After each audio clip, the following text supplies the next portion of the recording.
Flákej To jsou skoky, co? Chceš skákat, tak to neflákej. Nohonem. Takhle to nechytíš nikdy, takhle to nikdy nechytíš přece. Nohonem. Už nějaký unavený porádu, poslyš. No, ještě. No vidíš, jak je to šlo. Velká paráda. Zkusíme to taky, Kelínko.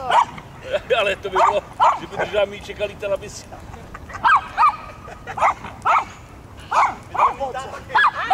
Už se ti to ukáže. Pozor na díru. Maxíku, ty nesmíš běhat. Ty tam máš ty aparaty zakázaný. To mám moc dlouhý, to mám moc dlouhý.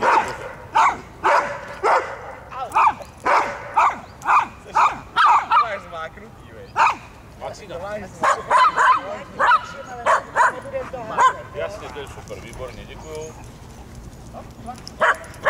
A přijď za hodinku, Maxíku, přijď za hodinku tam.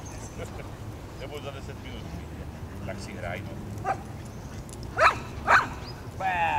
Nějaký oslý konej. Tak ale půjčit se mu to může. Jo, jasně. A on včera naháněl toho Akimu tady docela dost a potom byl polo takový. Jak je bez tréninku, tak byl polo mrtvý. Hust? Co jsem řekl? Vám řeknu,